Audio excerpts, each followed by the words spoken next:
안녕하세요. 오늘도 사연살롱을 찾아주셔서 감사합니다. 결혼식 전날 밤에 파혼을 하게 된 여성이에요. 반년 가까이 준비한 결혼이었지만 끝내는 건 순간이더라고요. 물론 그 과정이 쉽지만은 않았어요. 파혼을 한 게 결혼 며칠 전도 아니고 바로 전날 밤이었기 때문에 당장 이미 뿌린 청첩장을 수습할 시간조차 없었거든요. 게다가 파혼 당일엔 저도 경황이 없어서 지인분들께 전화를 돌릴 생각조차 못했어요. 그럴 정신이 있었다면 제가 받은 충격이 그만큼 덜했다는 걸 테죠. 전 그날 제 인생이 이렇게 끝장나는 줄 알았을 정도로 충격이 어마어마했거든요. 다행히 동생 내외가 저 대신 나서서 도와준 덕분에 급한 불은 끌 수 있었지만 미처 연락을 못 받고 당일 결혼식장까지 오신 분들한테는 제가 직접 사과 인사를 드렸어요. 그럼 왜 이런 골치 아픈 수술까지 해가며 파혼을 하게 된 것이냐. 지금부터 황당하고 기가 막힌 제 파혼 스토리를 전해드리겠습니다. 저는 한국에서 중학교까지 다니다가 미국에서 유학 생활을 했어요. 처음부터 유학을 준비했던 건 아니고 아빠가 미국 지사로 발령을 받으면서 온 가족이 미국으로 떠나게 된 케이스였어요. 물론 한국에 있을 때도 어릴 때부터 영어 교육은 착실히 받고 있었어요. 저희 외할머니께서 교육열이 좀 남다른 분이시라서 저랑 여동생은 어릴 때 영어 유치원을 시작으로 영어 학원과 개인 튜터, 영어 캠프까지 엄청난 사교육비를 들여가며 영어 공부를 해야 했어요. 그 비용은 외할머니께서 대주셨고요. 물론 그로 인해 엄마와 외할머니가 자주 갈등은 빚었지만 언제나 승자는 외할머니였어요. 왜냐하면 저희 엄마가 외할머니께 지은 죄가 있었거든요. 무한 경쟁 시대에 가장 기본이 되는 건 영어다. 할미도 영어만 잘했다면 좁은 한국 땅에서 살진 않았을 거야. 내가 못 이룬 꿈 내 딸이 이뤄주길 바라면서 내가 그렇게 네 엄마 영어 교육에 투자를 했던 건데 그놈의 남자가 웬수지. 엄마, 애들 앞에서 또 그 소리예요. 이제 그만할 때도 됐잖아요. 비록 미국 유학은 포기했어도 그이 만나 잘 살고 있는데 왜 자꾸 예전 얘기를 꺼내요? 내가 하도 속이 상해서 그런다. 유학 비자 다 받아놓고는 갑자기 애 생겼다고 유학 포기하고 결혼하겠다는데 난 정말이지 니들 엄마가 더 넓은 세계로 나가서 자기 능력 펼쳐가며 살길 바랐다. 한국 땅에서 여자라고 차별받지 않고 당당하게 자기 인생을 살라고 말이다. 그런데 네 아빠가 그런 내 꿈을 단숨에 밟아버렸지 않겠니? 내가 그때만 생각하면 아직도 속에서 천불이 난다, 천불이. 아무튼 니들 자매만큼은 네 엄마처럼 남자 때문에 자기 인생 희생하며 사는 짓은 안 했으면 한다.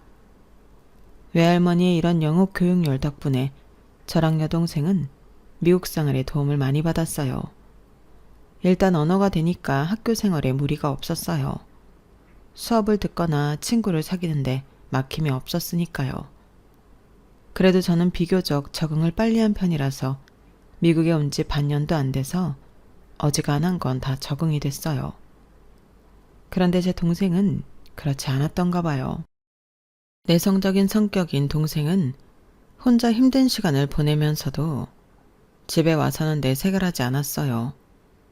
그게 더 상처를 굼게 만든 이유가 되었죠. 그러다 동생이 같은 학년 여학생들한테 괴롭힘을 당하고 있다는 걸 알게 된 건 저랑 친하게 지내던 대만 친구의 말 덕분이었어요.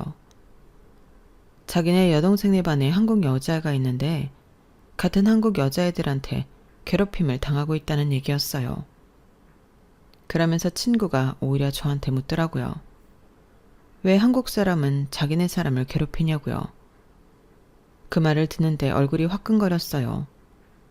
그래서 그건 한국 사람이라서 그런 게 아니라 괴롭히는 그 애들이 못된 애들이라서 그런 거라고 말했죠. 그리고는 그 얘기를 듣고 흘렸는데 하루는 부모님이랑 다 같이 마트에 갔다가 대만 친구 가족이랑 마주친 거예요. 그런데 대만 친구 여동생이 제 여동생을 보더니 자기한테 기숙말을 하지 않겠어요? 그랬더니 제 친구가 눈이 동그랗게 커져서는 저랑 제 여동생을 번갈아 봤어요.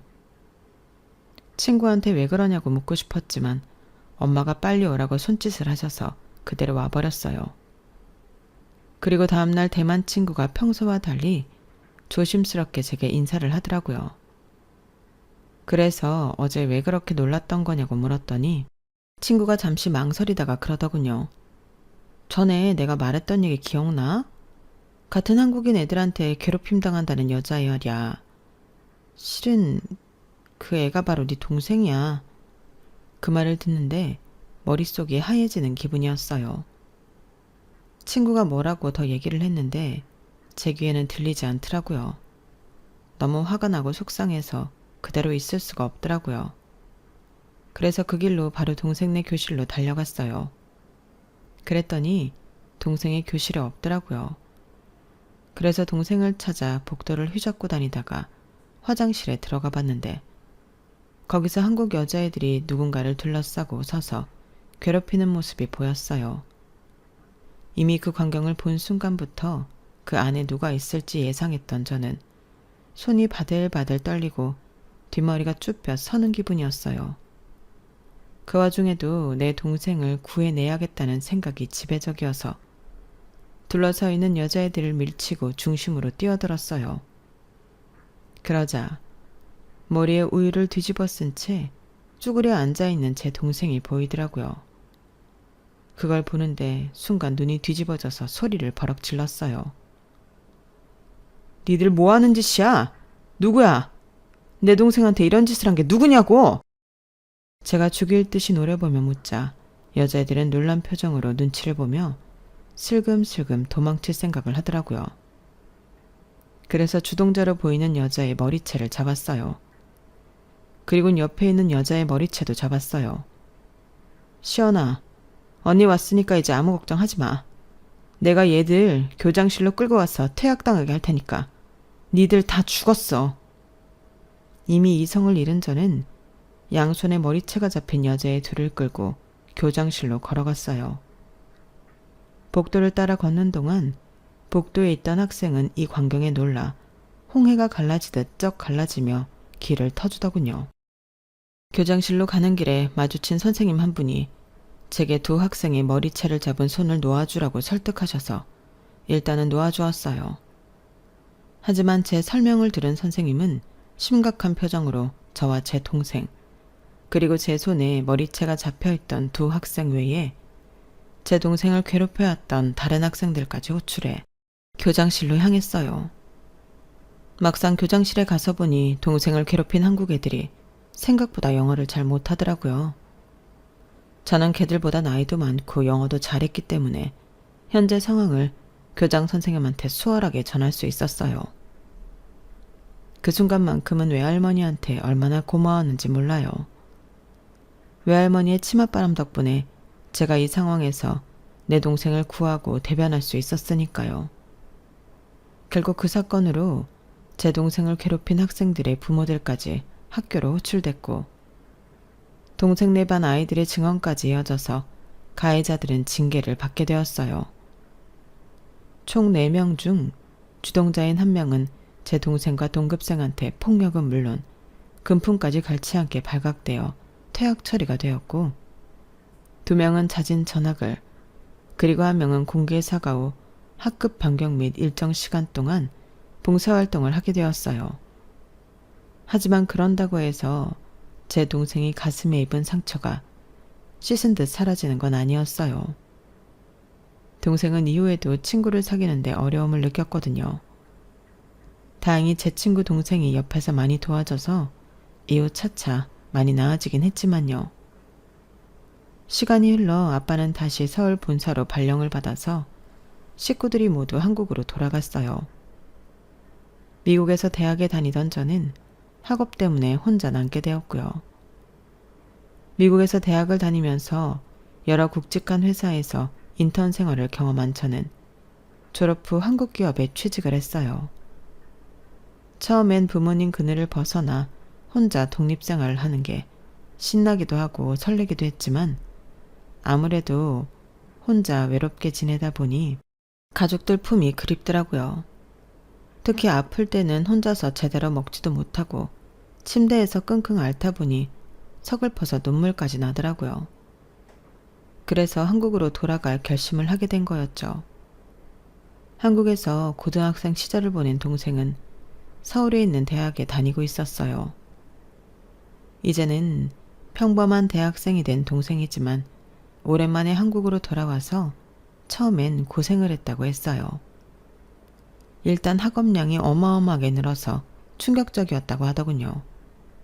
그래도 다행인 건 미국에 살 때 학교에서 괴롭힘을 당했던 것과는 달리 한국에서는 좋은 친구들도 많이 사귀고 즐겁게 학교 생활을 했다는 거였어요.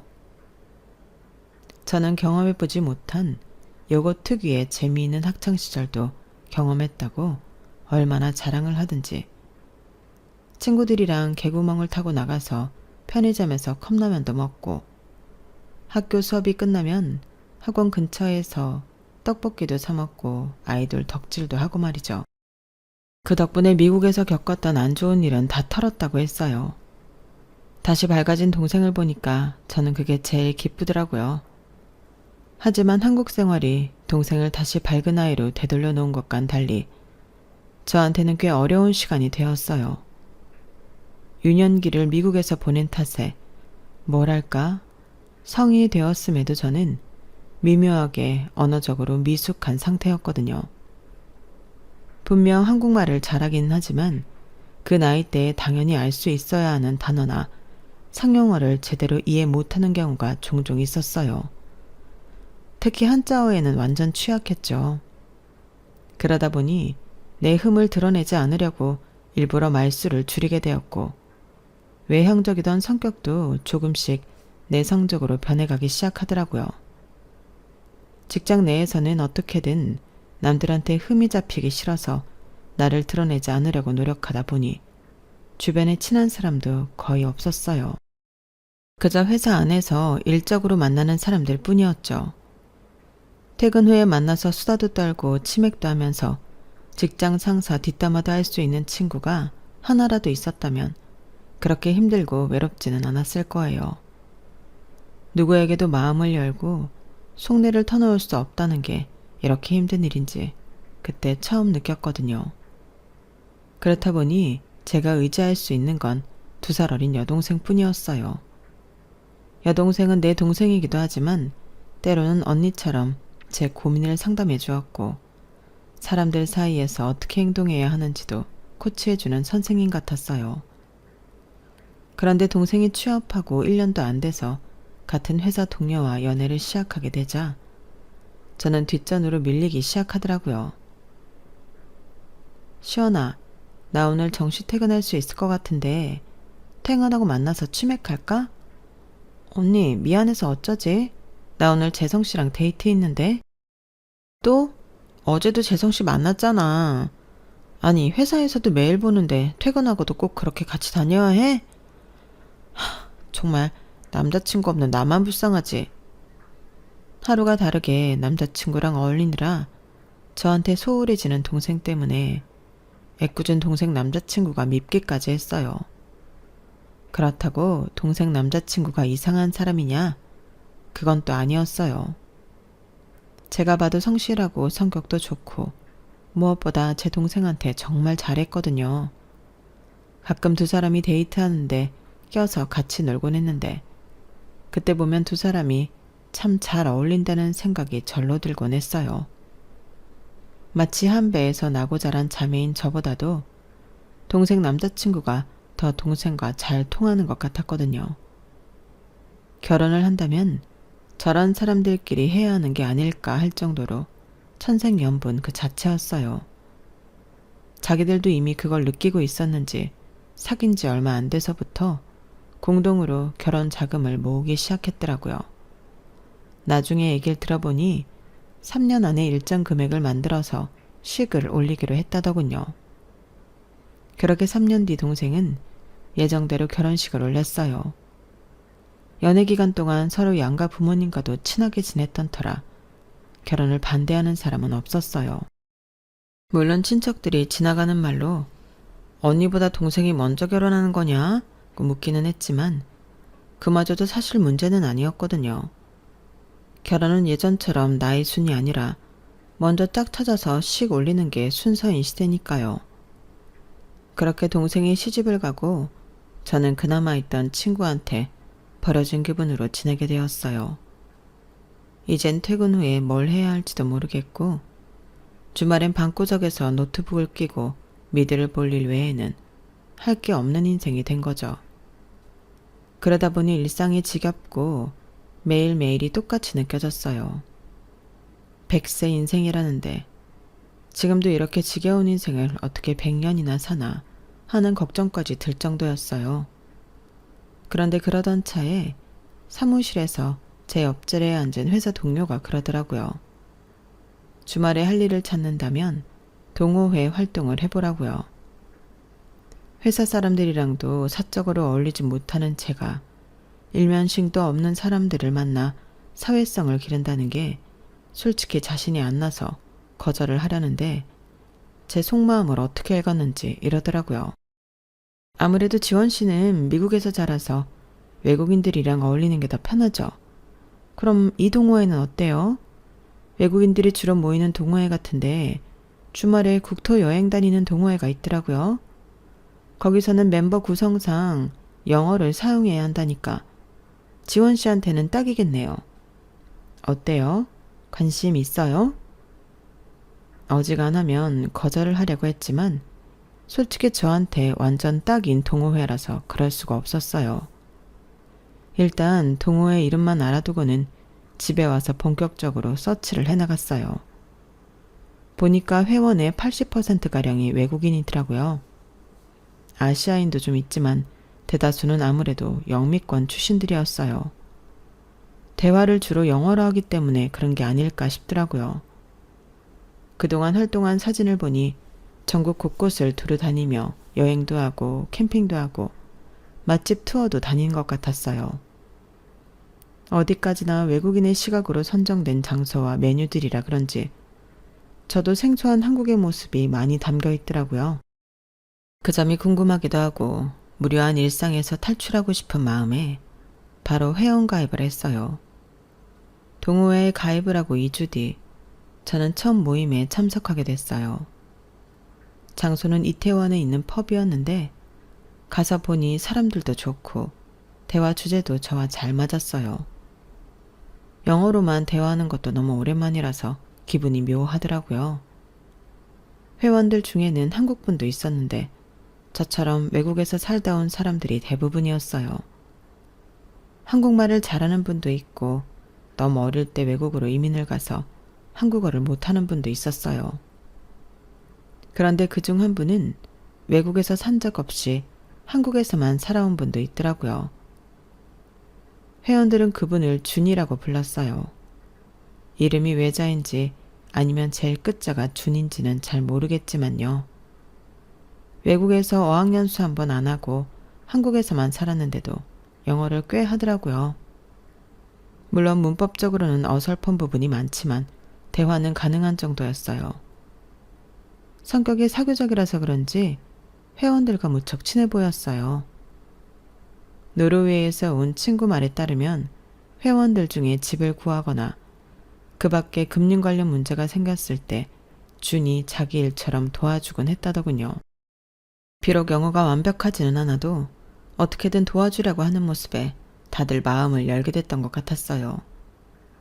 그런 얘기를 들으니 저 역시도 준이라는 분에 대해 좋은 인상을 가지게 되었어요. 동호회 회원들은 국적이 다양한 만큼 직업도 다양했어요. 초등학교 영어 원어민 선생님부터 모델, 대사관에서 근무하는 사람, 외국계 금융업에 종사하는 사람까지 분야별로 다 있더라고요. 저처럼 평범한 회사원도 있었고요. 그렇다 보니 여행을 갈 때 한 번에 다 같이 움직이는 게 힘들었어요. 각자의 스케줄이 있으니까요. 그래서 실제로 여행을 갈 때 보면 갈 때마다 매번 새로운 얼굴이 보였어요. 그런데 딱 한 사람만큼은 늘 항상 참여를 하더라고요. 바로 준이었어요. 저 역시 주말에 할 일도 없고 일단은 회원들과 빨리 친해지고 싶은 생각에 매주 참석을 했기 때문에 준과는 매번 모임 때마다 만나게 되었고, 그렇다 보니 다른 회원들보다 금방 친해질 수 있었어요. 무엇보다 서로 한국말로 대화를 할 수 있어서 그랬는지도 모르겠네요. 아무래도 영어가 능숙하지 못한 준은 자신이 알아듣지 못하는 대화 내용을 제게 물어가며 대화에 참여했거든요. 지원 씨 덕분에 요즘 동호회 나올 맛이 나요. 사실 그동안 언어적 문제 때문에 동호회 활동을 계속해도 되나 고민이었거든요. 사람들이 좋아서 나오긴 했지만 일단은 대화가 통하는 게 먼저니까요. 그런데 지원 씨가 중간에서 통역도 해주고 하니까 얼마나 고마운지 몰라요. 에이, 준희 씨가 그만두면 안 되죠. 다들 준희 씨한테 얼마나 고마워하는데요. 지난번에 TJ 보험 문제도 준희 씨가 도와줬다면서요. 남의 일에 그렇게 발벗고 나서기 쉽지 않은데 정말 대단해요. 그런데 준희 씨는 무슨 일을 하세요? 다들 준희 씨 도움을 받으면서도 정작 직업은 모르더라고요. 지원 씨가 보기엔 내가 뭐 하는 사람 같아요? 글쎄요. 부동산 쪽도 잘 알고 보험 관련 쪽도 밝은 걸 봐선 그쪽 일을 하는 게 아닐까 했는데, 매번 모임 올 때마다 비싼 수입차를 타고 오는 걸 보면 사업을 하는 분이 아닐까 생각해요. 제 대답에 준은 그저 웃기만 했어요. 실제로 준은 모임에 나올 때마다 매번 다른 차를 끌고 나왔어요. 그것도 고가의 수입차를요. 그래서 다들 준이 돈 많은 사업가가 아닐까 생각했어요. 그럼 나랑 딱 3번만 데이트할래요? 그럼 내가 무슨 일을 하는 사람인지 말해줄게요. 느닷없이 들어온 준의 제안에 순간 놀라기는 했지만 싫지는 않았어요. 대화도 잘 통하고 느낌이 좋은 사람이었거든요. 그래서 준의 제안을 받아들이기로 했어요. 그렇게 성사된 첫 번째 데이트 날, 막 집을 나서려는데 오랜만에 데이트에 가슴이 설렜어요. 마지막 연애를 했던 게 미국에 있을 때였기 때문에 벌써 4년이 넘은 시점이었거든요. 연애 세포가 사라져버린 게 아닌가 할 정도로 도통 이성에 관심이 생기지 않았는데, 이제야 비로소 죽지 않고 남아있던 연애 세포가 팡팡 튀는 기분이었어요. 그렇게 들뜬 마음으로 대문을 나섰는데 저희 집 앞에 스포츠카가 한 대 서 있더라고요. 뭐야, 남의 집 대문 앞에 차를 세워두면 어떡해. 순간 기분이 확 상한 저는 입을 삐죽대고 있었는데 그때 운전석에서 준이 내리지 뭐예요. 지원씨, 타요. 어머, 이거 준희 씨 차였어요? 난 그런 줄도 모르고. 약간 얼떨떨한 기분으로 차에 올랐는데 차 내부가 정말 멋있더라고요. 그래서 저도 모르게 목을 빼고 차 안을 살폈어요. 이 차 마음에 들어요? 당연하죠. 엄청 좋은데요. 미국에서 인턴 생활할 때 딱 한 번 멋진 스포츠카를 얻어 탄 적이 있었거든요. 그런데 그 차보다도 훨씬 더 좋은 것 같아요. 준희 씨 능력 있는 분인가 보네요. 벌써부터 이런 정도로 놀라면 안 되죠. 앞으로 더 멋진 차도 많이 태워줄 텐데. 준 씨는 약속대로 3번의 데이트 중 3번 모두 다른 차를 몰고 나왔어요. 그것도 정말 고가의 수입차로 말이죠. 게다가 데이트 코스도 엄청 로맨틱했고 만날 때마다 매번 고가의 선물도 해줬어요. 여자라면 누구나 꿈꿔봤을 법한 그런 순간을 만들어 주어서 마치 구름 위를 걷는 기분이 들었어요. 그렇게 3번의 데이트를 마친 날 밤, 준 씨는 제게 명함을 한 장 주었어요. 내가 무슨 일을 하는지 궁금하다고 했죠? 수입 대행업을 하고 있어요. 고객이 원하는 건 뭐든 수입 대행을 해주죠. 처음부터 이쪽 일을 하려고 했던 건 아니고 아버지가 돌아가시면서 정신을 차린 거예요. 원래는 부모 재력만 믿고 배짱이처럼 놀고 먹는 한심한 놈이었거든요. 그러다 몇 년 전에 아버지가 돌아가셨는데 그때 세상을 알게 됐어요. 그 많던 아버지 재산을 친척들이 달려들어서 뜯어가고 믿었던 회사 직원까지 공금을 들고 도망을 쳐버려서 재산이 하루아침에 반토막이 됐더라고요. 그때 알았죠. 내가 나서서 아버지 재산을 지키지 않으면 어머니랑 여동생이 길바닥에 나앉을 수도 있겠구나 하고 말이죠. 내가 여행 좋아해서 여행지에서 마음에 드는 골동품을 종종 사오곤 했었는데 아는 형이 그러더라고요. 물건 보는 안목이 있으니 차라리 수입 대행 일을 해보라고요. 우리나라에 정식으로 수입되지 않는 물건 중에 좋은 게 참 많잖아요. 그래서 처음엔 가구랑 그릇, 주방용품 같은 걸 수입해서 판매했는데 고객들 반응이 꽤 좋았어요. 그렇게 품목을 넓혀가다 보니 지금은 이런 차도 수입을 하게 됐고요. 어때요? 이제 나에 대한 궁금증이 좀 풀렸어요? 본인 말로는 자신이 배짱이 같은 사람이었다고 하지만 제가 보기엔 잠재적인 능력을 가진 사람처럼 느껴졌어요. 지금 생각해보면 그때는 이 남자한테 홀딱 빠져있던 때였기 때문에 뭘 해도 좋게만 보였을 것 같지만요. 그렇게 3번의 데이트를 마치고 준 씨는 제게 본격적으로 사귀어보자고 얘기를 했고 저도 흔쾌히 승낙을 했어요. 이제는 동호회 활동이 좋아서 나간다기보다는 준을 보기 위해 동호회에 나가는 상황이 되어버렸죠. 물론 동호회 회원들한테는 비밀로 하고 말이죠. 그런데 왜 그런 말이 있잖아요. 사람이 숨길 수 없는 2가지가 있는데 그중 하나가 재채기고 나머지 하나가 사랑에 빠진 눈빛이라고요. 아마도 저 역시 그랬던 것 같아요. 동호회에 가끔 나오는 회원 중에 알루라는 친구가 있는데 하루는 제게 그러더라고요. 지원, 혹시 준한테 마음이 있어? 그런 거라면 안 그랬으면 좋겠는데. 왜, 알루는 준이 싫어? 싫은 건 아닌데 좀 걸리는 게 있어서. 실은 전에 동호회에 나오던 사람들 중에 갑자기 동호회를 나간 사람들이 있거든. 한 3명쯤 될 거야. 다들 2-3번 나오고 안 나온 거라서 사람들은 잘 기억 못하겠지만 말이야. 그 사람들이 동호회 그만둔 거랑 준이 무슨 상관인데? 그게 말이야. 다들 준이랑 가까워지면서 그만둔 거거든. 그들 중 2명은 나랑 얘기도 많이 했던 사람들이라서 준이랑 따로 만난 얘기도 들은 적 있어. 확실한 거는 아니지만 동호회 그만둔 건 준 때문이 아닐까 생각해. 물론 사람들은 다들 준이 좋은 사람이라고 그러는데 이상하게 나는 준이 사기꾼인 것 같아. 그때는 알루의 말에 믿음이 안 갔어요. 알루는 사람들과 거리를 두는 스타일로 뭔가 음침한 구석이 있는 친구였거든요. 거기다 매사에 비관적이고 삐딱한 시선을 보여서 같이 있으면 괜히 답답하고 불편한 사람이라 더더욱 그 말에 믿음이 안 갔던 것 같아요. 그런 알루의 충고에도 불구하고 저는 준과 점점 더 가까워졌어요. 사귄 지 몇 개월 안 돼서 부모님께 소개드릴 정도로요. 준은 처음 우리 집에 인사를 드리러 온 날 아빠한테 특별히 수입한 고가의 시가를 선물했어요. 저희 아빠가 취미 삼아 시가를 모으신다는 얘기를 했었는데 그걸 기억하고 준비한 선물이었죠.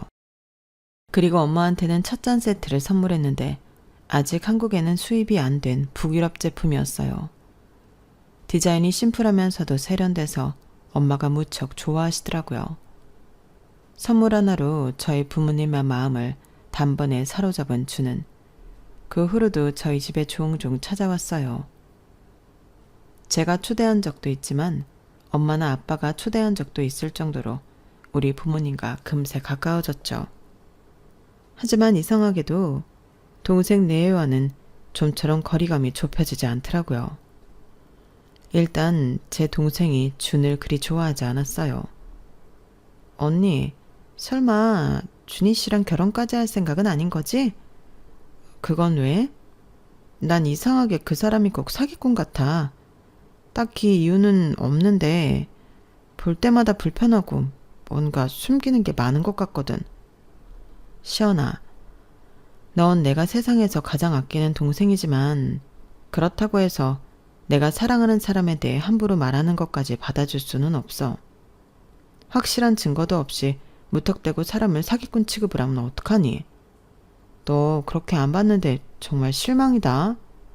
앞으로는 내 앞에서 준희 씨에 대해 함부로 말하지 않았으면 좋겠어. 다른 사람이 뭐라고 하든 그건 상관이 없었지만 이상하게 내 동생이 준에 대해 함부로 말하는 건 듣기 힘들더라고요.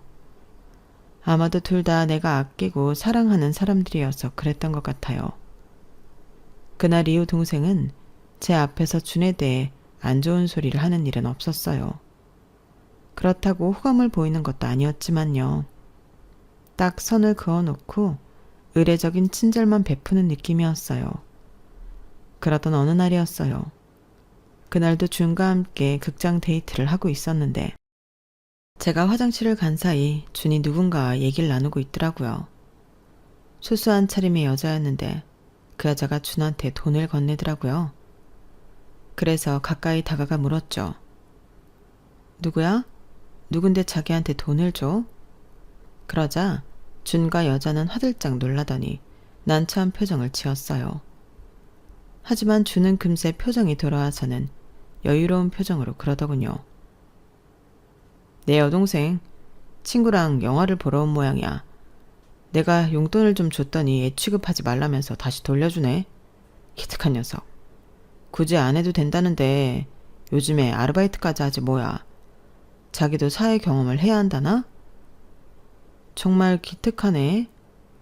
안녕하세요. 강지원이에요. 오빠 여자친구. 그러자 준의 여동생은 제 눈을 슬쩍 피하며 목인사를 했어요. 아무래도 내성적인 성격인 것 같아서 저는 더 친근하게 다가가야겠다고 생각했어요. 동생은 이름이 뭐예요? 나한테 이름 알려줄래요? 그러자 준의 여동생은 임예지예요. 라고 말하곤 이내 돌아서서 도망치듯 가버렸어요. 아무리 생각해도 준과는 전혀 다른 분위기였어요. 특히 차림새가 무척 다르더라고요. 좋게 말해서 수수한 거고 실은 좀 추레해 보이기까지 했거든요. 미안, 내 동생이 숫기가 없어. 실은 중학생 때 학교에서 따돌림을 당했었는데 그때 이후로 성격이 내성적으로 변해버렸거든. 하필 내가 군에 있을 때라서 도와주지도 못했는데 그때 상처가 좀 컸던 모양이야. 그래도 지금은 많이 나아진 편이야. 친구도 사귀고 아르바이트도 할 정도니까. 그 말을 들으니 순간 내 여동생 일이 떠올라서 더는 캐물을 수가 없었어요. 오히려 안쓰러운 마음에 더 잘 해줘야겠다는 생각이 들 뿐이었죠. 그렇게 몇 달 더 연애를 이어가던 우리는 더 기다릴 거 없이 결혼식을 올리기로 했어요. 동생 내외가 행복하게 잘 사는 모습을 보면서 저도 내심 부러웠는데 이렇게 잘 맞는 사람을 만났으니 시간 끌 게 뭐 있나 싶었거든요. 이른감이 있어서 조금 망설이시던 저희 부모님도 허락을 해주시기도 했고요. 그래서 예비시댁에 인사를 드리러 갔어요. 가보니 평창동에 있는 대저택이더라고요. 어머님 혼자 관리하시기엔 버거울 정도로 큰 집이었는데 글쎄 사람도 안 쓰고 직접 집안일을 하신다고 해서 더 놀랐지 뭐예요. 남편 세상 떠나고 우울증이 왔어요. 의사 말로는 뭐든 몸을 움직이는 일을 시작해보라고 해서 집안일을 해봤는데 의외로 시간 가는 줄도 모르고 잡생각도 안 나더라고요. 그래서 일하는 아주머니 내보내고 그때부터 쭉 내가 이 집을 관리하고 있어요. 대단하시네요. 저는 살림이 서툴러서 엄두도 안 나는걸요. 걱정하지 마. 내가 지원이 넌 손에 물 안 묻히고 살게 할 테니까. 그러니까 엄마도 지원이한테 집안일 시키면 안 돼요. 오냐, 절대 안 그럴 테니까 아무 걱정 마라. 화기애애한 분위기 속에서 인사를 마치고 집을 나왔어요. 그날도 여동생은 꿀먹은 벙어리처럼 입을 꾹 다문 채 불편한 기색으로 자리에 앉아있기만 했는데 그게 내심 마음에 걸리더라고요. 아무래도 예지씨가 나 안 좋아하는 것 같아. 대동생? 에이, 그건 아니야. 지난번에 자기 만나보고는 마음에 든다고 그러던걸? 정말? 그런데 왜 나랑 눈도 안 마주치려고 그러지? 난 또 내가 마음에 안 들어서 그러나 했는데. 예지한테는 시간이 필요할 거야. 사람과 가까워지는 속도가 일반인에 비해 서너 배는 길게 드는 아이니까. 그래도 자기한테 싫은 기색은 안 보이는 거 봐. 확실히 자기를 좋아한다니까? 좋은 게 좋은 거라고. 그때는 준의 말을 그대로 믿고 싶었어요. 결혼이 한 달도 안 남은 시점인데 괜히 안 좋은 쪽으로 생각해 봐야 기분만 상할 뿐이니까요. 신혼집은 준이 마포에 있는 아파트로 장만했고 저는 그 집에 혼수를 채우는 걸로 결혼 준비를 마쳤어요. 어른들께는 종이 청첩장을 직접 전해드렸고 친구들과 회사 동료들, 동호회 사람들한테는 모바일 청첩장을 돌렸어요. 모바일 청첩장에는 웨딩 촬영 때 따로 찍은 사진도 몇 장 넣었는데 다들 사진이 잘 나왔다고 칭찬이 자자하더라고요. 그렇게 결혼식 전날이 되었어요. 다음 날 아침 일찍부터 움직여야 해서 일찍 자려고 침대에 누웠는데 모르는 번호로 전화가 왔더라고요. 평소라면 모르는 번호는 안 받았겠지만 혹시 웨딩 업체나 헤어샵에서 연락한 걸지 몰라서 받았어요. 그런데 언니, 저 예지예요. 혹시 지금 시간 되세요? 예비 신우이의 뜬금없는 전화에 저는 일단 약속 장소로 향했어요. 차를 몰고 예비 신우이가 보내준 주소를 따라 은평구에 있는 병원 앞으로 갔더니 먼저 나와서 기다리고 있더라고요. 제 차에 올라탄 예비 신우이는 골목을 가리키며 저쪽으로 가자고 했어요.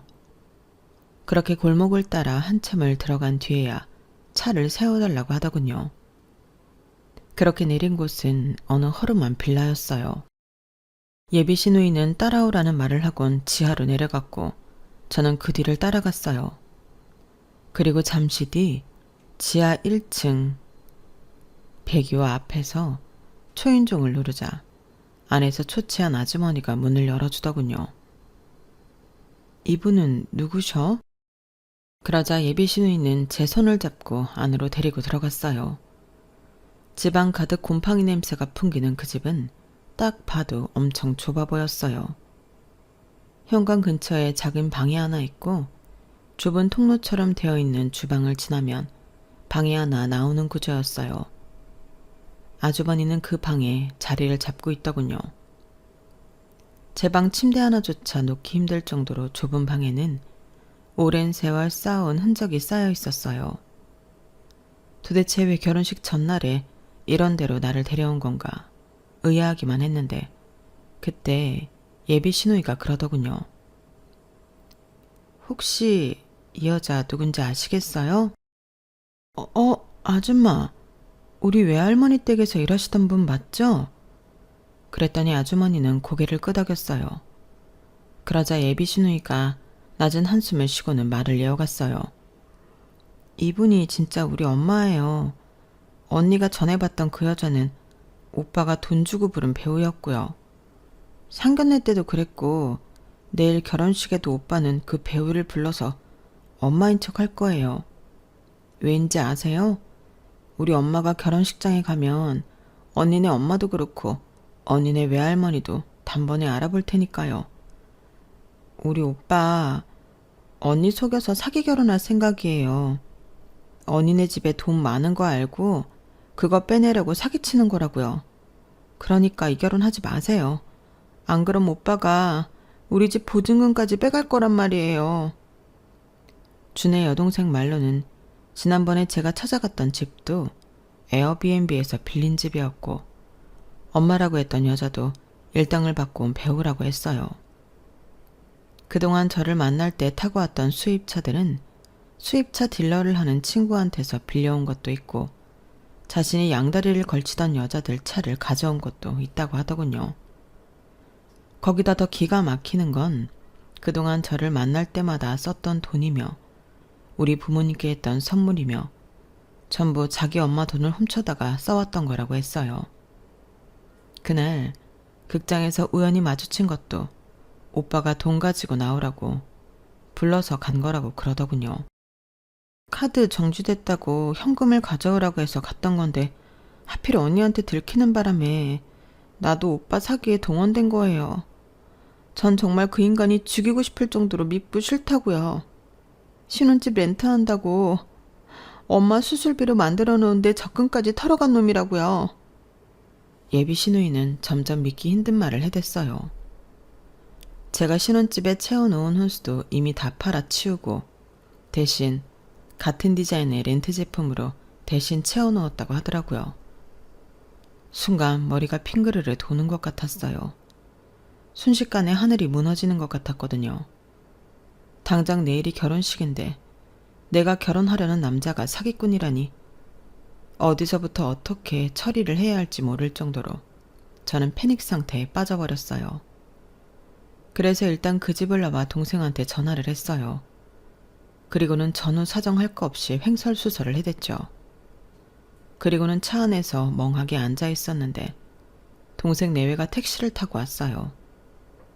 제가 앉아있던 운전석 문을 여는 동생을 보니 참았던 눈물이 한꺼번에 쏟아져 내렸어요.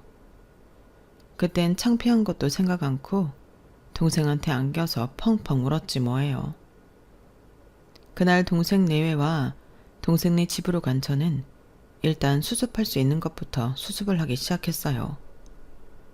동생은 부모님께 연락해 자초지종을 설명하고 지인분들한테 결혼식 취소 연락을 하시라고 했어요. 제부는 제부대로 업체에 연락해 예약 취소를 했고요. 정말이지 동생과 제부가 없었다면 엄두도 못 낼 일이었어요. 할 수 있는 대로 취소 연락을 했지만 연락이 닿지 않는 사람들도 있어서 동생과 제부는 다음날 예식장으로 나가 미처 취소 연락을 못 받고 오신 분들께 대신 사과 인사를 했어요. 그 시각 저는 아빠와 함께 사기꾼 예비신랑을 끌고 경찰서로 향했어요. 사기 결혼 및 제 멋대로 혼수를 팔아먹은 절도죄로 말이죠. 이후 변호사를 선임해 소송을 진행하다 보니 이 인간이 얼마나 공을 들여 제게 사기를 치려 했는지 알겠더라고요. 심지어 제게 동호회 가입을 권했던 회사 동료까지도 이 사기꾼놈한테 속아서 돈을 뜯긴 사람이었더라고요. 제 동료가 저 예전에 동호회에 나갔다가 그만뒀다는 사람 중 하나였거든요. 사기꾼놈한테 회사 내 불륜 사실을 들키는 바람에 저를 꼬시는데 동참을 하게 된 거였어요. 그 모든 사실을 알고 나니 세상이 무서울 정도였어요. 이렇게 치밀하게 사기를 칠 계획을 하다니 정말 치떨리게 무섭더라고요. 현재 그 인간은 구치소에 들어가 있는데 경찰 말로는 큰 이변이 없는 한 실형을 받게 될 거라고 했어요. 저는 이번 일로 회사를 그만두고 한동안 집에서 칩거 상태로 있었어요. 주변에서 내 잘못이 아니라고 나를 속인 놈이 나쁜 거라는 말을 해주었지만 그래도 사기꾼한테 속았다는 사실은 변하지 않잖아요. 그놈한테 마음을 주고 결혼까지 결심한 것도 제 결정인걸요. 그래서 스스로 화가 나고 창피해서 미칠 것 같아요. 왜 진작 동생 말을 안 들었을까? 알루가 한 말을 왜 기뚱으로 흘렸을까? 지난 날을 후회하면서 밤잠을 설치게 되더라고요. 깊은 늪에 빠진 파리처럼 옴짝달싹도 못할 것 같은 날이 이어졌는데 하루는 동생이 그러는 거예요. 몇 달 뒤면 조카도 태어날 텐데 언제까지 방구석에 처박혀 있을 거냐고요. 조카 앞에서 당당한 이모의 모습을 보여달라고 말이죠. 그 말에 신기하게도 정신이 번쩍 들었어요. 그래서 운동도 시작하고 얼마 뒤에는 재취업에도 성공했답니다. 그리고 마지막으로 그 일을 탈탈 털어버리기 위해서 이렇게 사연도 보내고 있고요. 한 번에 쉽게 털어버릴 수는 없겠지만 그래도 할 수 있는 모든 노력을 해볼 생각이에요. 똥 밟았다고 그 자리에 주저앉아 울면서 세월을 보낼 수는 없잖아요. 그래서 똥 묻은 신은 벗어 던지고 멋진 새 신을 사실 생각입니다. 그러다 보면 사기꾼 놈에게 떨어질 엄중한 법의 심판도 듣게 되겠죠. 지금까지 제 사연을 들어주셔서 감사합니다. 앞으로 더 잘 살라고 응원해 주세요. 여러분들의 매일도 항상 행복하시길 바랍니다. 여러분, 사연 댓글에 응원과 현명한 조언 부탁드려요. 좋아요와 구독은 저에게 큰 힘이 됩니다. 오늘도 좋은 일 가득하세요.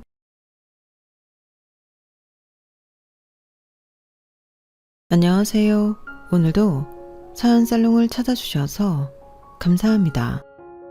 한때는 나이가 들어도 흰머리가 나지 않는다며 걱정을 가장한 자랑을 그렇게나 밉게도 하고 다녔는데 이제는 검은 머리 한 올을 찾기 힘들 정도로 머리가 다 하얗게 변한 노인네가 다 되어버렸네요. 제 머리가 갑자기 이렇게 새어버린 데는 물론 다 이유가 있죠. 10여 년 전부터 아주 심하다 싶을 정도로 속 썩이는 일이 좀 있었거든요. 제 개인 일이라기보다 가족 일이어서 그게 더 머리 아프고 스트레스가 심했나 봐요. 그 이후로는 이렇게 백발 노인이 다 되었답니다. 제 머리를 하얗게 만든 그 기가 막히고 코가 막힌 이야기 좀 들어주시겠어요? 저는 40년 전 곱고 참한 한 여자를 제 아내로 맞이하면서 아들 하나를 낳고 오순도순 살았던 사람이에요. 비록 자식은 하나지만 그 아들놈 하나를 열놈이랑 바꿔준다고 해도 눈도 꿈쩍하지 않을 만큼 귀여운 놈이었죠. 참 행복했어요. 아내는 늘 다정했고 아들은 듬직함과 사랑스러움을 다 가지고 있었거든요. 가진 것 하나 없는 제게 시집와 고생만 했던 아내에게 미안해 저는 정말 열심히 살았어요. 그 결과 저는 밑에 직원을 20여 명 정도 두고 사업을 하는 비즈니스맨이 되었죠. 그 중에서 가장 좋은 것은 아들과 함께 일한다는 사실이었어요. 아들은 효심으로 그랬던 것이 아니라 진심으로 제 일을 배우고 제 회사를 물려받고 싶어 했어요. 아빠, 회사 규모가 뭐가 중요해요. 내가 더 계속 불려나갈 수 있는데 지금 아빠한테 가능한 많은 것을 배워둘 거예요. 다른 야심 없이 저와 제 회사에서 함께 일해준다는 것이 아들에게 너무 고마웠지만 한편으로는 미안하기도 했어요. 아빠 사업을 물려받아야 한다는 강박을 주고 싶지는 않구나. 네가 혹시라도 다른 하고 싶은 일이 있다면 엄마랑 아빠는 네 길을 응원할 거야. 네가 외동이라 이 사업을 이어나가야 한다는 부담을 꼭 느끼진 않았으면 좋겠다. 진심으로 아빠의 일에 대해 더 공부하고 싶고 더 알아가고 싶어요. 오히려 이렇게까지 회사의 토대를 만들어주신 아빠께 너무 감사한걸요. 최소한 맨땅의 헤딩은 아니잖아요. 저희 부부가 아들 하나밖에 가질 수 없었던 것은 다 이유가 있었어요. 바로 아내의 몸 건강이 썩 좋지 못했기 때문이죠. 어릴 때부터 천식도 있었고 알러지도 많았다던 아내는 강한 이를 낳고 그 이듬해 큰 암 수술까지 견뎌야 했어요. 그 이후로 다시 임신과 출산하는 것은 엄두도 못 냈고 저도 아내에게 강요하지 않았어요. 무엇보다 아내의 건강이 제일 중요했으니까요. 하지만 그렇게 허약한 아내가 처음부터 마음에 들지 않았던 저의 어머니와 골이 깊어지기 시작했죠. 명수야, 네가 쟤 처음 우리 집에 인사한다고 데려왔을 때 왜 더 뭐라 그랬니? 딱 봐도 골골하게 생겨서 손주는 고사하고 네가 마누라 간병까지 하게 생겼다고 안 된다고 했잖아. 어머니, 그래도 제가 좋아하고 사랑하는 사람이에요. 그런 말씀 이제 와서 하셔봤자 도대체 누구한테 좋은 거예요? 내가 하도 답답해서 그런다. 내 아들이 마누라 수발까지 들게 생겼어. 꼬라지를 보니까. 그것도 제가 원해서 하는 거예요. 간섭하지 마세요. 어머니는 인정이를 달가워하지 않았고 인정이도 그걸 다 느끼고 있었죠. 그래서 원래 강한 일을 갖는 것도 너무 힘든 일이었는데 아내는 이를 악물고 결국 아들을 낳았어요. 하지만 많은 손주를 보기를 원했던 어머니의 눈에 인정이는 여전히 허약하고 애를 가질 수 없는 며느리로 낙인되어 끊임없이 스트레스를 주어 저는 지금 저희 원 가족과도 연락을 끊고 지내는 중이에요. 아내는 자기 때문이라며 너무 미안해했지만 저는 그렇지 않았어요. 제게 아내는 정말 목숨보다 소중한 존재이니까요. 어쨌든 그렇게 단촐히 우리 세 식구가 사는 일상은 나쁘지 않았어요. 그러던 어느 날 아들 강한이가 호들갑을 떨며 아내와 저에게 말을 하더군요. 엄마, 아빠, 진짜 장난 아니에요. 뭐가 장난이 아닌데 이 녀석아. 저 좋아하는 사람, 아니 사랑하는 사람 생겼어요. 뭐? 네가 연애를 한다고? 연애가 아니라 결혼하고 싶은 사람이 생겼다고요. 도대체 누구길래 그래? 이 녀석이 이렇게 여자 때문에 흥분하는 건 또 처음 보네. 그러게, 우리 아들 이렇게 홀린 여자가 누굴까? 엄마도 궁금하네. 나 얘랑 무조건 결혼할 거예요. 무조건. 갑자기 너무 좋아서 꼭 결혼하고 싶은 여자가 있다며 길길이 날뛰더군요. 아들의 그런 모습을 처음 본 우리 부부는 너무 놀라우면서도 반가웠어요. 신기하기도 하고 기특하기도 해서 얼른 그 여자친구를 소개해달라고 했죠. 진짜요? 우리 미소 인사해도 돼요? 안 될 게 뭐 있어. 궁금하네. 도대체 어떤 아가씨인지. 난 반대하실 줄 알았어요. 나이가 어려서. 나랑 네 엄마도 23살에 결혼해서 너 낳고 살았어.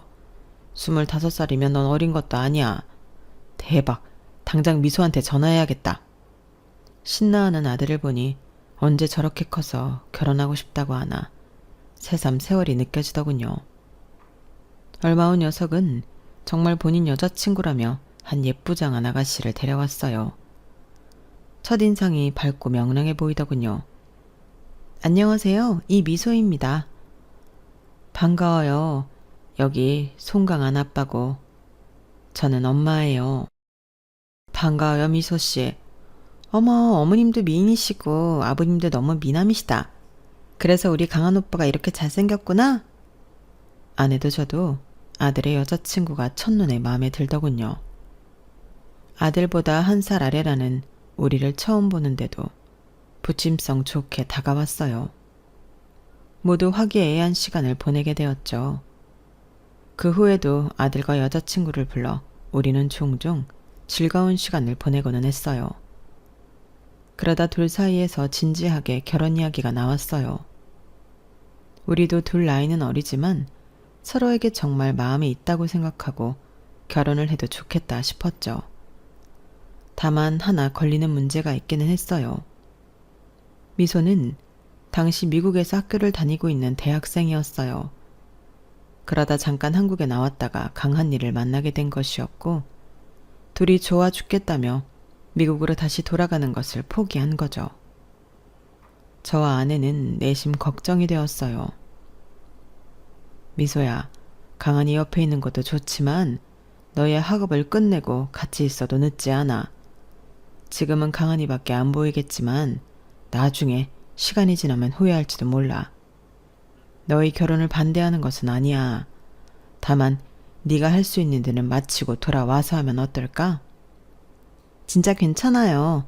저 어차피 미국에 혼자 있기도 싫었고 공부도 잘 못해서 맨날 F학점만 맞아 학교 다니기 싫었거든요. 그런데 강한 오빠가 제 구세주인가 봐요. 그렇잖아도 한국에 아예 들어오고 싶었는데 학교도 중간에 때려치우고 들어올 핑계가 없잖아요. 저 진짜 미국 학교 마저 안 다녀도 돼요. 빨리 강한 오빠랑 결혼시켜주세요. 미소는 막무가내였어요. 그 모습이 걱정되면서도 천진난만해 보였죠. 결국 아이들이 워낙 졸라대서 이른 결혼을 시키게 되었어요. 아이는 조금 더 신혼을 즐긴 후에 갖기로 하고 재미있게 살겠다고 아주 각오가 대단하더군요. 어머님, 아버님 고맙습니다. 저 진짜 강한 오빠만 보고 잘 살게요. 아빠, 엄마, 저도 미소랑 행복하게 잘 살게요. 그래, 너희만 잘 산다면야 우리는 바랄 게 없어. 그나저나 어머니 건강이 빨리 나아지셔야 할 텐데. 그러게, 최근에 폐 쪽에도 문제가 약간 있어서 호흡이 좀 곤란할 때가 있네. 어머니 살이 너무 많이 빠지셨어요. 걱정해줘서 고마워, 미소야. 잘 먹는다고 먹는데도 도무지 체력이 회복이 안 되네. 정말 그때는 모두가 다 좋고 행복했어요. 아내의 건강 문제만 빼고요. 아내는 하나가 나으면 다른 곳에 문제가 생기는 돌림질병이 끊이지 않더군요. 그래도 아내는 아들 내외가 재미있게 사는 것이 보기 좋다며 자주 웃고는 했어요. 그렇게 아이들이 결혼한 지도 2년이라는 시간이 지났어요. 그 사이 아들과 더욱 열심히 한 결과 회사 매출도 많이 오르고 직원 수도 더 늘었죠. 그런데도 강한이의 얼굴이 어느 날부터 어두워지더군요. 아들, 무슨 일 있어? 요즘 왜 이렇게 힘도 없어 보이고 얼굴이 우울해? 미소랑 싸웠어? 싸운 거면 차라리 낫게요. 왜? 무슨 일인데? 미소가 다시 미국에 가고 싶대요. 뭐? 미국에? 미국에 있기 싫었는데 마침 잘 됐다고 너랑 결혼한 거였잖아요. 그러니까요. 한 몇 개월 전부터 무슨 향수병에 걸린 사람처럼 계속 미국만 찾고 있어요. 이런. 그래서 제가 결혼하기 전에는 미국 꼴도 보기 싫다고 하지 않았느냐. 학교도 싫고 심심해서 아예 안 돌아갈 생각하고 나랑 여기서 결혼한 거 아니냐. 이러니까 그때는 그랬는데 시간이 지나보니까 아니더래요. 자꾸 미국 가고 싶다고 밤낮으로 울고 짜증내고 미치겠어요. 저희 부부가 염려하던 일이 일어나고 말았죠. 결혼 전에는 미국에 다시는 갈 일 없을 거라고 호언장담하던 며느리가 무슨 일인지 마음이 바뀌어 미국에 가고 싶다며 땡깡을 부리기 시작한 거예요. 아들 말에 의하면 그 일로 최근에 말다툼이 조금 자주 있었나 보더군요. 내가 뭐 미국에서 계속 살겠대? 졸업 못한 대학만 좀 마치고 오겠다는데 오빠 왜 이렇게 반대야? 어? 내가 고졸로 남았으면 좋겠어? 그러니까 결혼 전에 단단히 약속했었잖아. 미국 다시는 갈 일 없을 거라고. 지금 우리 아직 신혼인데 거기 가서 졸업하려면 몇 년을 있어야 되는데 어떻게 떨어져 있는다는 말이야? 그때는 오빠도 결혼하고 싶다고 미국 못 가게 부추겼었잖아. 이제 와서 왜 발뺌이야? 짜증나. 여기서 다시 공부해서 학교 가잖아. 너 미국 가봤자 또 힘들다고 돌아올 게 뻔해. 안 그런다고. 이번엔 진짜 안 그런다고. 미국 가고 싶다고. 진짜. 아들 내외의 언쟁은 조금 길어지는 듯 싶었고 나서면 안 되는 것을 알지만 저희 부부가 중재를 조금 해주기로 했어요. 미소야, 그렇게 미국에 다시 가고 싶어? 네. 만약에 미국에 갔다 치자. 그런데 미수 네가 거기가 너무 좋아서 한국에 다시 들어오기 싫어졌어. 그럼 그때는 어떡하지? 아버님, 그럴 일 없어요. 저 진짜 가서 대학 졸업장만 따올 거예요. 믿어주세요. 미소 너 지난번이랑 말이 다르잖아. 지난번에는 졸업하고 좋은데 취직되면 더 남아있을 수도 있다고 나한테 그랬잖아. 사람 인생이 한치 앞을 알 수가 있어? 그건 그냥 한 말이고. 아이들의 싸움은 생각보다 심각했어요. 저도 사실은 미소가 워낙 어리기도 하고 결혼 전에 절대로 그럴 일 없을 거라고 했던 말을 또 변덕스럽게 바꾸지는 않을까 염려가 되더군요. 그럼 오빠, 아버님, 어머님, 우리 이렇게 해요. 뭘? 저 미국 어머님이랑 같이 갈게요. 그럼 됐죠? 미소, 네가 나랑? 어머님 건강 많이 안 좋으시잖아요. 저 미국에 살던 곳 진짜 공기 좋고 날씨도 쾌청해요. 여기처럼 미세먼지도 없고 너무 춥지도 덥지도 않은 날씨가 대부분이라고요. 강한 오빠가 저를 이렇게 못 믿어하니 어머님이 저랑 같이 미국에 가셔서 살다 같이 들어오면 되잖아요. 네? 며느리는 전혀 뜻밖의 제안을 하더군요. 미소야, 나는 건강한 편이 아니라서 내게 짐만 될지도 몰라. 한국이 아무리 의료기술이 좋다 해도 진짜 미국 못 따라와요. 제가 살던 곳이 메디컬 타운으로 유명하기도 하고요. 아니, 다른 것 다 배제하고도 그냥 먼지 없고 날씨 좋은 데서 계시기만 해도 아마 몸이 많이 좋아지실 거예요. 안 그래요? 어차피 어머님이 여기서 뭐 직장 다니시는 것도 아닌데 장기 휴가 간다 생각하시고 저랑 같이 미국 가서 살아요. 그냥 미국 집에서 저 밥만 챙겨주세요. 그리고 어머니는 한인타운 가셔서 친구 만나셔도 되고 골프 치셔도 되고 하루 종일 해변에서 일광욕 하셔도 되고 지금처럼 맨날 집에 계시니까 더 아픈 거예요. 우리 엄마는 영어도 잘 못하는데? 걱정하지 마. 그런 불편함도 느끼지 못하시게 해드릴 테니까. 전세가 완전히 역전된 느낌이었죠.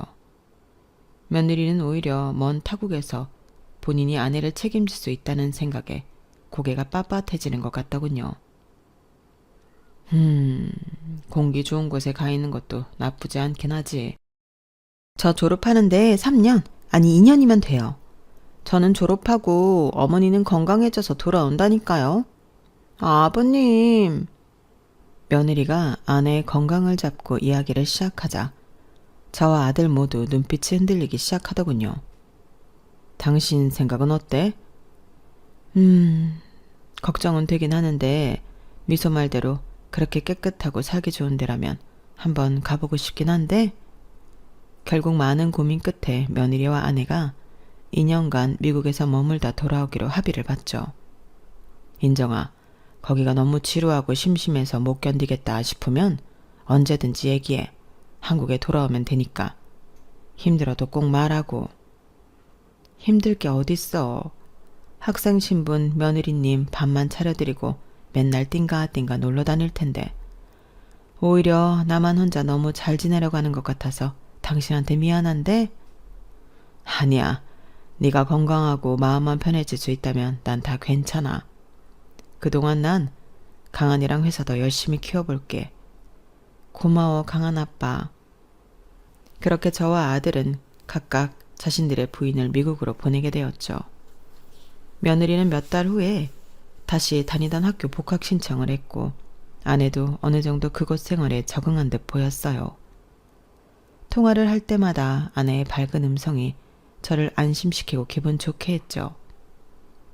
우리 옆집에 캐서린이라고 아들 하나 딸 하나 있는 여자가 살거든. 그런데 그렇게 친절할 수가 없어.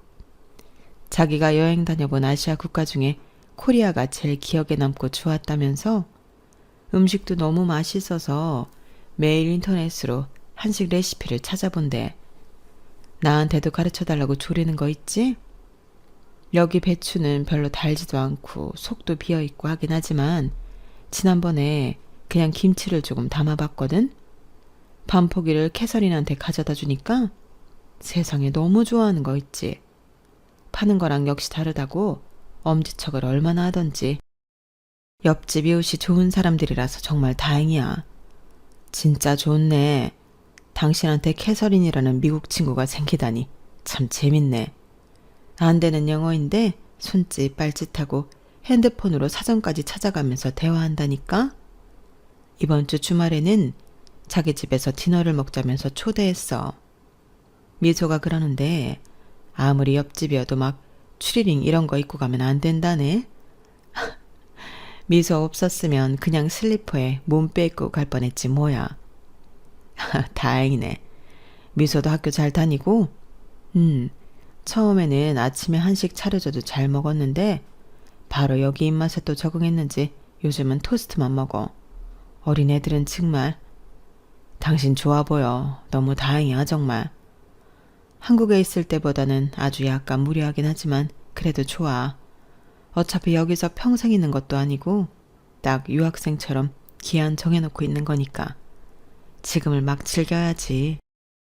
당신이랑 강한이는 발바닥에 땀나게 일하는 중일 텐데 내가 너무 배짱이 같아서 갑자기 좀 미안하네? 인정이 너 배짱이 노릇하라고 내가 이렇게 열심히 일하는 거야. 더 놀아도 돼. 아픈 데는 몸 컨디션 괜찮아? 미소 말처럼 공기도 깨끗하고 받을 스트레스가 없어서 그런지 몸도 가볍고 좋아. 그래도 정기 메디컬 체크는 꼭 하고 있어. 지금까지 아무 문제 없대. 그래, 당신만 건강하면 돼. 내가 전생에 나라를 구했나? 어디서 이렇게 훌륭한 남편을 만났지? 고마워 여보. 더 자주 전화해. 목소리 듣고 싶으니까.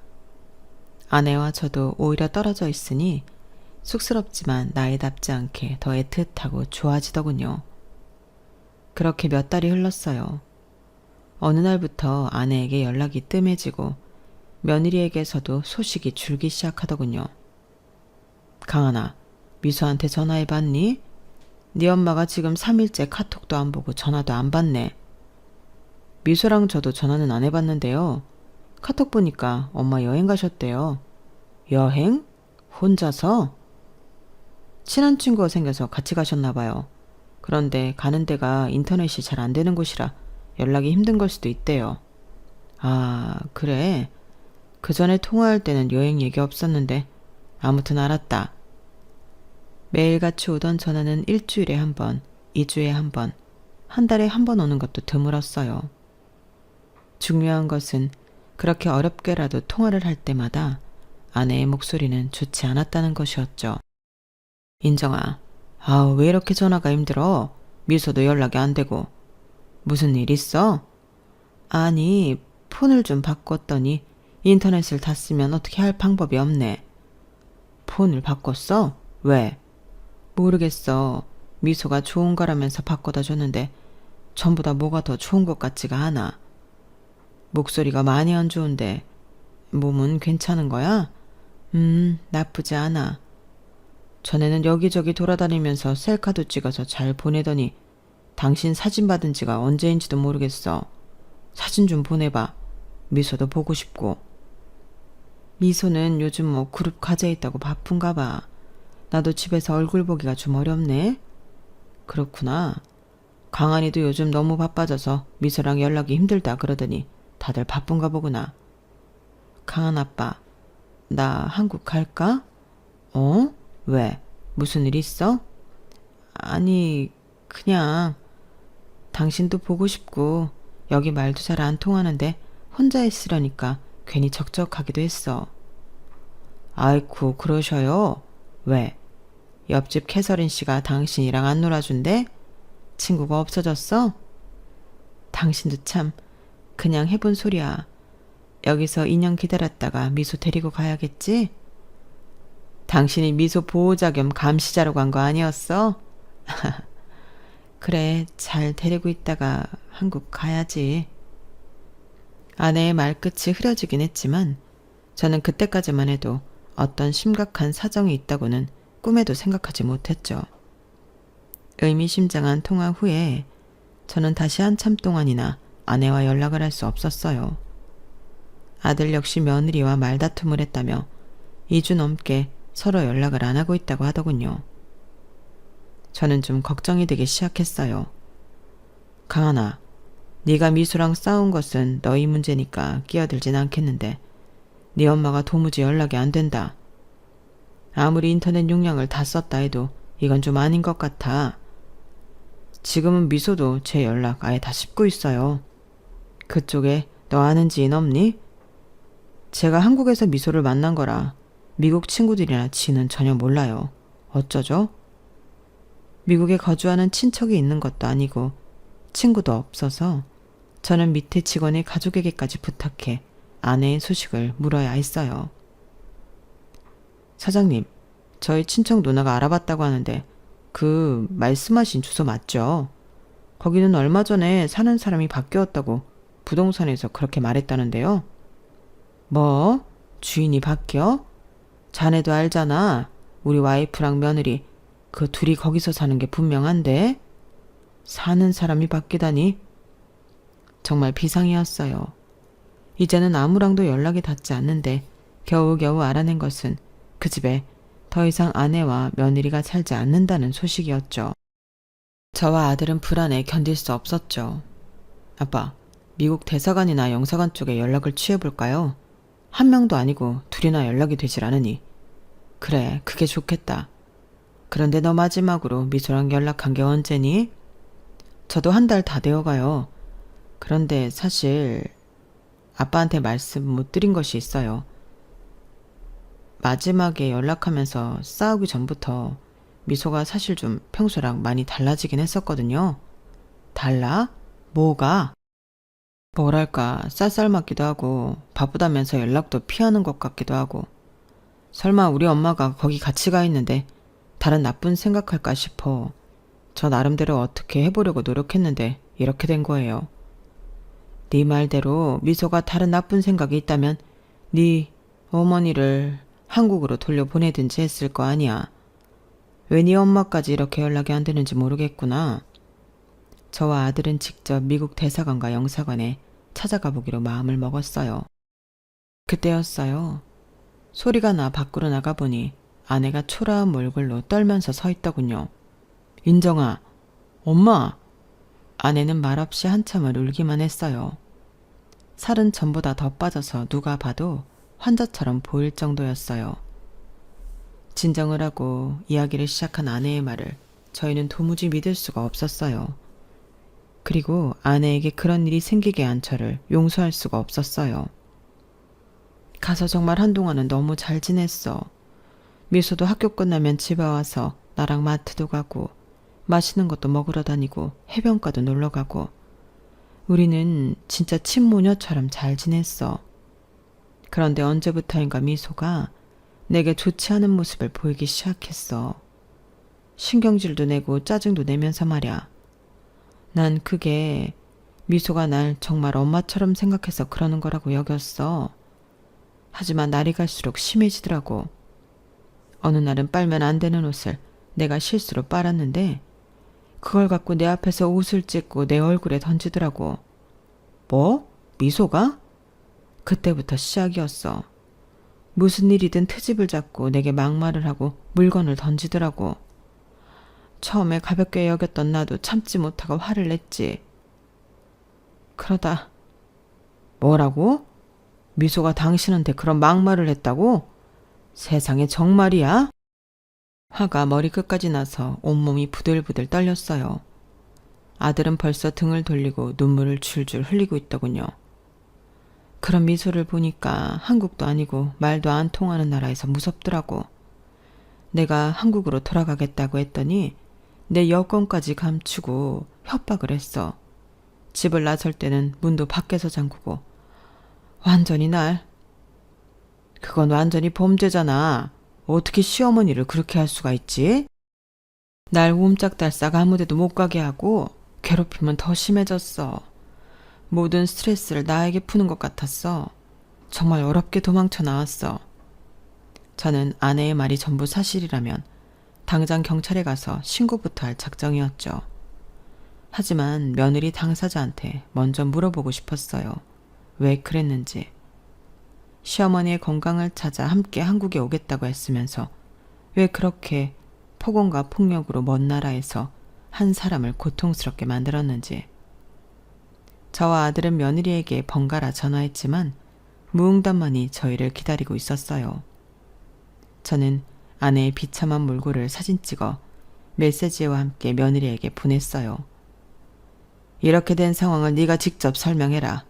그렇지 않으면 지금 당장 경찰서에 가서 네가 한 짓을 다 밝히겠다. 사과하고 빌든지 변명을 하든지 해라. 얼마 후 며느리에게 메시지 한 통이 띡 오더군요. 한국 어떻게 가셨대요? 벽화는 어떻게 찾았지? 저는 또 어디 길바닥에서 헤매다가 돌아가신 줄 알고 한참 마음 졸였잖아요. 그래도 다행히 한국 집까지 찾아가셨네요. 그럼 됐죠 뭐.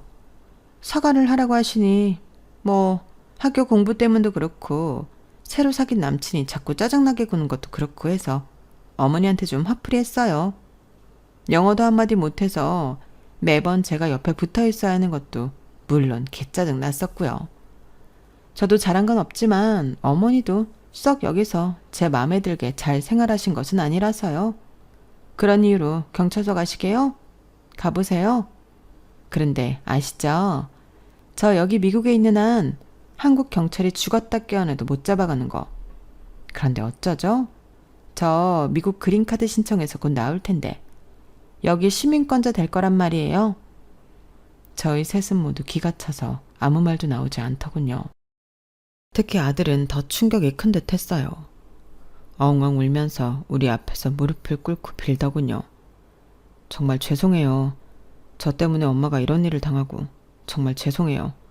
제가 사람을 잘못 봐서 제가 죽을 죄를 지었어요. 우리 세 식구는 그날 모두 얼싸안고 한참을 울었어요. 며느리를 처벌하는 것보다 더 큰 문제가 있었어요. 바로 아들과의 이혼이었죠. 이혼이라도 해달라며 아무리 메시지를 보내도 돌아오는 답은 없었죠. 며느리가 사망한 것이 아니라 직접 이혼 서류에 사인을 해주지 않으면 아들은 계속 유부남 신분으로 남아있을 테니까요. 어떤 법률 상담을 받아도 굉장히 곤란한 상황이라며 난색을 표하더군요. 절망적이었어요. 차라리 혼인신고를 안 했다면 며느리를 처벌할 일에만 집중했으면 됐는데 아들의 이혼까지 걸려있다 보니 골치를 2배로 썩게 된 거죠. 며느리에게 이가 다 갈리더군요. 그렇게 10년이란 세월이 훌쩍 가버렸어요. 아들은 여전히 유부남으로 되어 있었고 사랑하는 여자를 다시 만나게 되었지만 법적으로 부부가 될 수 없었죠. 사실 아예 전 며느리를 못 봤던 것은 아니에요. 답답한 마음에 아들이 직접 미국에 찾아가 만나기까지 한 적이 있죠. 여기 도장만 찍어. 그럼 끝이야. 도대체 왜 이렇게까지 나랑 우리 가족을 괴롭히는 거야? 그거 도장 찍어주면 뭐 인터폴에 신고라도 하게? 나도 뭐 보험 하나는 들고 있어야 할 거 아냐. 나는 어차피 이제 그린카드 나와서 한국 법적 혼인신고 이딴 거 필요 없긴 하지만 이혼하는 순간 오빠가 나한테 어떻게 할지 누가 알고. 너 이렇게 악마 같은 년이었냐? 내가 하기는 뭐래. 너는 이렇게 새 남자 만나서 잘 살면서 나는 네가 도장 하나 안 찍어줘서 평생 이렇게 살게 생겼는데 도대체 내가 너한테 뭘 얼마나 잘못했길래 이렇게까지 하는 건데, 어? 그냥 여기 도장 찍고 오빠랑 이혼해서 오빠가 딴 년이랑 만나서 잘 사는 꼴이 보기 싫거든. 뭐? 너 진짜 내 손에 죽어볼래? 여기는 총기가 허용되는 나라지만 오빠 관광비자 자격으로는 총알도 못 쏴. 한국 조심해서 가. 정말 우리가 알던 그 밝고 쾌활하던 미소가 맞나 싶더군요. 악마도 그런 악질의 악마가 없다며 아들은 돌아와 한참이나 분통을 터뜨렸어요. 그렇게 또 시간이 지났고 아내는 또 한 차례 큰 수술을 견뎌야 했어요. 다행히도 그 수술을 끝으로 아내는 전보다 밥도 더 잘 먹고 체력도 조금 더 좋아진 것 같더군요. 아내의 병원비 보험금 청구를 하다 문득 머리를 스치는 것이 있더군요. 그날 아들과 아내와 마주 앉아 머리를 쓰기 시작했어요. 이미수한테 이렇게 문자를 보내라고요? 이렇게만 보내면 당연히 안 믿을 테니까 네 영정사진이랑 장례식장까지 진짜처럼 꾸며서 보내야지. 그래야 걔도 믿겠지. 통할까요? 해봐야지. 어떻게든 한국에 들어오게. 다음날 저는 아들의 가짜 영정사진과 고 송광학이라는 이름표가 붙은 장례식장의 사진을 찍어 전 며느리에게 보냈어요. 강한이가 세상을 떠났다. 강한이에게 사과라고 해달라는 말 하지 않겠다. 다만 네가 강한이와 아직 법적 부부로 남아있기 때문에 마지막 도리로 꼭 해주어야 할 일이 있다. 강한이 앞으로 사망보험금 13억이 들어있는데 법적 부인인 네 앞으로 되어있고 너만이 이 돈을 수령할 수 있다. 나와 강한이 엄마는 어차피 아들까지 잃은 마당에 돈이라도 받아야겠다는 생각이다. 여기 13억을 네가 수령하고 그중 3억 정도만 우리에게 주고 떠났으면 하는 바람이다. 그 정도는 너도 해줄 수 있을 거라고 생각한다. 네가 와서 이 보험금을 수령하지 않으면 우리도 요구할 돈은 없지만 너도 그냥 10억 넘는 돈이 사라지는 거라는 사실을 인지하고 있길 바란다. 이제 아들까지 갔으니 우리는 너를 원망할 힘도 남아있지 않다. 저는 가짜로 조작한 사망보험금 문서를 함께 보냈고 역시나 예상한 대로 영악한 전 며느리에게 그 어느 때보다 빨리 답장이 오더군요. 왜 강한 오빠 사망보험금 법적 수령인이 저로 되어 있죠? 살아있을 때 부모님으로 돌릴 수도 있었을 텐데요. 강한이는 아마 너를 정말 사랑하지 않았나 싶다. 이런 걸로 죽은 아들을 원망하고 싶지는 않다. 어쨌든 우리는 너에게 사실만 알릴 뿐. 우리는 혹시나 전 며느리가 속지 않을까 노심초사했어요. 하지만 며칠 뒤 한국에 잠시 귀국하겠다는 답변을 받았고 저희는 그간 알아놓은 모든 법적 지식과 인맥을 동원해 전 며느리를 한국에서 최대한 처벌받게 할 계획을 짜고 있었죠.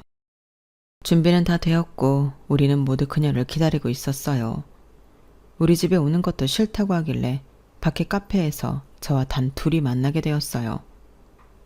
오랜만이네요. 우리가 그렇게 반갑게 인사할 사이는 아니지 않나? 시간이 얼마나 흘렀는데 아직도 저한테 그러세요. 예전 미국에서 어머님 일이 아직도 마음에 남아있는 거예요? 그 일은 이미 과거 일이고 나는 얼마 전 아들을 잃은 애비야. 전 며느리랑 이렇게 마주 앉아서 아들의 사망보험금 얘기를 하고 있다는 것이 너무 수치스럽지만 또 어쩔 수도 없구나. 우리도 좀 살아야 해서. 그쵸. 산 사람은 살아야 하죠. 어쩌다 이런 일이 있대요. 이게 다 무슨 일이에요? 그렇게 건강한 오빠가 갑자기 죽다니요. 지병이 있었나요? 전 며느리는 뻔뻔하게 손수건까지 눈가에 가져다 대며 우는 척을 하더군요. 그런 것까지는 내가 말하고 싶지 않구나. 까칠하시기는. 제가 엄연한 오빠의 법적 부인인데 알 건 좀 알아야죠. 아무렇지도 않은 얼굴로 저런 말을 하는 전 며느리가 정말 역겹더군요. 어쨌든 난 그 보험금에서 3억만 떼어주면 된다. 그래요. 이런 꽁돈이 있다는 정보까지 10년 만에 연락해서 알려주셨는데 그 3억은 제가 꼭 드려야죠. 그걸로 어머님이랑 아버님이랑 꼭 행복하게 사세요. 아셨죠? 저는 너무 화가 나서 다리가 후들후들 떨리고 주먹에 힘이 들어가더군요. 그런데 너 강한이 엄마한테 정말 사과해야 하지 않겠니? 사과요? 무슨 사과요? 미국에서? 진짜 네가 그래도 한때 강한이 와이프로 우리 며느리로 살았던 적이 있는데 진심으로 내 아내한테 사과는 했으면 한다. 아버님, 제가 이런 말을 안 하려고 했는데 아버님은 거기 말만 들어서 저를 지금 완전 가해자로 보시는 거라고요. 제가 어머님이랑 미국 가서 살면서 얼마나 힘들었는지 아세요? 말도 안 통해서 마트 가서 물건도 하나 못 사. 나도 공부하느라 바빠 죽겠는데 여기 불편해 저기 불편해 하면서 병원은 또 왜 그렇게 찾아대는지. 그리고 제 밥을 해주러 미국에 따라온 거면 제가 원하는 밥을 해주지 자꾸 무슨 건강한 거 먹어야 된다 어쩐다. 잔소리는 아유. 진짜 제가 탈모고 올 정도로 스트레스를 받았다고요. 강한이 엄마와 함께 미국 가서 살다 오겠다고 한 건 너였어? 그래요, 저였죠. 그런데 그렇게 사람을 힘들게 할 줄 제가 알았냐고요. 너란 사람은 도대체 변덕이 얼마나 죽을 듯이 하는 거니? 변덕이 아니라 생각이 바뀐 거라고 해주세요. 뭐? 생각이 바뀌어? 강한 오빠 처음 만났을 때 저는 정말 오빠 사랑했고 오빠밖에 안 보였고 오빠랑 살고 싶어서 미국이고 뭐고 다 제쳐두고 결혼한 거예요. 그런데 결혼하고 보니 신기하게 다시 미국이 가고 싶지 뭐예요. 그런데 이 인간이 죽어도 안 놔준다지. 그래서 시어머니 같이 갔잖아요. 저도 가서 잘 지낼 줄 알았죠. 그런데 안 맞아도 너무 안 맞고 사람 짜증나게 하는 재주가 아주 많으시더라고요. 그래서 생각이 다시 바뀌었어요. 막 나가기로. 그리고 한국에는 다시 안 들어가기로. 그것뿐이에요. 다른 이유는 없어요. 저는 매 순간 제 마음의 소리와 결정에 충실했던 거라고 해두죠. 말이 너무 길었네요. 더 주실 서류 없는 거죠? 보험금 타고 3억 입금할 때 연락드릴게요. 혹시나 해서 말인데 저 미국 살면서 엄청 좋은 사람 됐거든요. 그 3억은 꼭 드리고 갈 테니까 노파심이라도 걱정하지 마세요. 먹튀 안 할 테니까요. 제 앞에서 깔깔거리며 가방을 정리하는 동안 저는 제 뒤에서 계속 이 대화를 듣고 있던 아내를 불렀어요. 강한이 엄마, 아내는 모자를 벗고 저희 자리로 와 얼굴을 비쳤고 전 며느리는 순간 낯빛이 새하얘지더군요. 허, 여기 계셨어요? 얼굴 좋아지셨네요. 순간 아내는 참지 못하고 전 며느리의 뺨을 아주 세차게 때렸어요. 대희년이 감히? 제가 아들 죽였어요? 왜 저한테 난리예요? 니년 때문에 이를 갈고 산 세월이 얼만 줄 알아? 그건 저야 모르죠. 그러게 왜 말도 안 통하는 날에 쪼르르 따라와서 사람 힘들게 했어요. 저도 그때 생각하면 아주 할 말 많거든요. 네? 그때 문 밖에서 아들이 저벅저벅 들어왔어요. 오랜만이야. 내 법적 부인 이미소. 어? 오빠가 왜... 오빠는 죽었는데? 어? 설마 이거 다 구라야? 구라 맞지? 다 구라야. 너 한국 들어오게 하느라 우리가 다 판짠 거야. 좀 놀랐어? 뭐? 이것들이 아주 단체로? 방금 전까지 자신만만하던 전며느리의 얼굴이 보기 싫게 일그러지더군요. 그 뒤로는 어떻게 됐는지 상상이 가시죠?